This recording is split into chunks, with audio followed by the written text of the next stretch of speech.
Espavila el teu matí amb la primera hora de RAC 105.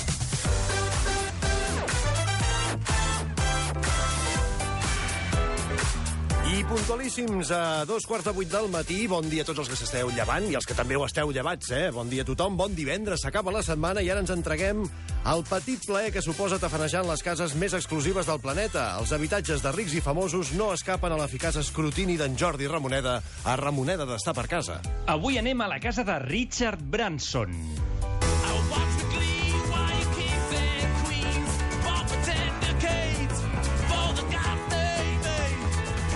Bé, si no el coneixeu, és fundador i propietari de Virgin. Discos grabados. Per exemple, entre van tenir d'altres. aquella mitiquíssima botiga a Passeig de Gràcia amb Gran Via que, malauradament, ja no existeix. I era un lloc que podies anar i escoltar-te els discos abans de comprar-los. Home, que xulo! Sí, sí. què et sembla? Bé, doncs això, una empresa que va començar sent un segell discogràfic, entre ell el dels Rolling Stones, i actualment és propietari de més de 360 empreses com aerolínies, telecomunicacions, bancs, vodka i ferrocarrils. Perfecte. De tot una mica. Sí, sí, s'ha diversificat el negoci del senyor Branson. Que quants Exacte. anys deu tenir? Perquè jo tinc record d'aquest senyor de tota la vida. Doncs cap als 70. Sí, sí. Sí, sí. Bueno, ja veieu, perquè llavors diguin que la música no dona diners.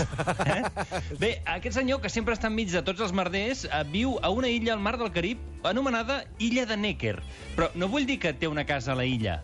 Vull dir que la illa és casa seva. Ah, molt bé, fantàstic, molt Poca millor. broma, Ja t'estalvies veïns molestos. Un cop més és una obsessió que tenen els rics i famosos, que no els molestin els veïns. Sí, senyor. Es veu que el 1978 va saber que la illa estava en venda i, bueno, cap allà se'n va anar. No li va costar gaire aconseguir-la. I com que sempre ha fet negoci amb tot, aquest senyor no pot parar, li dius bona tarda i ja t'està intentant vendre alguna cosa, i ha muntat un resort molt exclusiu on hi pots anar per $65.000 al dia. Ah, molt barat. Això és per persona o per família? Per habitació. Per habitació. No sé si potser si mires bé per internet, Quim, potser trobes alguna rebaixeta. Un last minute, no? Sí, Potser. exacte. Per 64.000.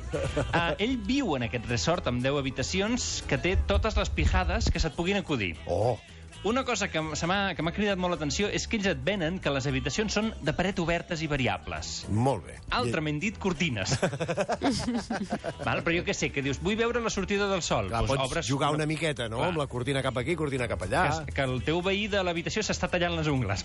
Potser tanques. El tanco, no el vull veure. Que també tens un xef personal, Molt bé. platja privada, evidentment, Sí. això tampoc té molt mèrit.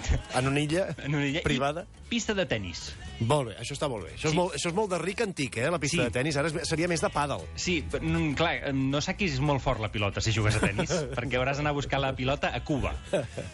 Sembla molt idíl·lic, oi, això que us estic venent? Sí. Home, a mi m'estàs convencent i m'estic replantejant les vacances d'estiu, Doncs, Quim, no hi vagis, perquè aquesta illa, jo us dono una exclusiva, està maleïda. Per què? Mira, és que els hi ha passat de tot. Uns anys abans que ell la comprés, quan la illa era literalment deserta, 2 periodistes van anar-hi en plan supervivientes. Al cap de 3 setmanes els van haver de rescatar i els hi van dir és el pitjor lloc del món, ple de serps i de mosquits, i ells dos, aquests 2 periodistes que havien estat al Vietnam, van dir és pitjor que la guerra del Vietnam. Mare de Déu, però és un bon sistema de seguretat per evitar paparazzis, també.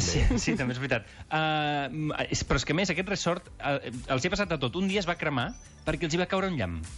Que dius, amb lo gran que és el mar, Sí, oi? hi ha hagut de caure allà. Que va fer Alguna massa. cosa no han fet bé. Haurien de posar una patata sobre de la casa de Richard una Branson. patata. Clar, com es fa Exacte. a les tendes de campanya, no? Es veu que la Kate Winslet estava allà, l'actriu, i va ser el que els va anar a avisar del foc. Què et sembla? L'any següent, quan ja havien apagat les Aquella flames... ja està acostumada a les desgràcies. Sí. Que si s'enfonsa el Titanic, que si es crema el resort, no passa res. Que no hi hagués arribat nedant, la Kate Winslet. L'any següent, quan ja ho havien reconstruït tot, i ho havien ampliat, fins i tot va venir l'huracà Irma, Sí. i a veure si endevineu on va agafar més força. Mira, els hi va tocar el rebre, segur. Sí, senyor, tot per terra, no va quedar res. Ningú va prendre mal, Que és Perquè malastruc, aquest senyor. Manem? És malastruc, aquest senyor. Sí, a més, es veu que es van refugiar al celler de vins, que estava sota terra. En fi, ja per acabar, si voleu anar a fer-vos el ric en algun lloc, en alguna illa del món, aneu a les Medes, Sí. que estareu més a prop de casa d'aquí i no tindreu tant de merder. I feu turisme de proximitat, que és el que ens interessa ara. Jordi, moltes gràcies. A tu, Quim Morales. La primera hora amb Quim Morales. De 6 a 11 del matí a RAC 105.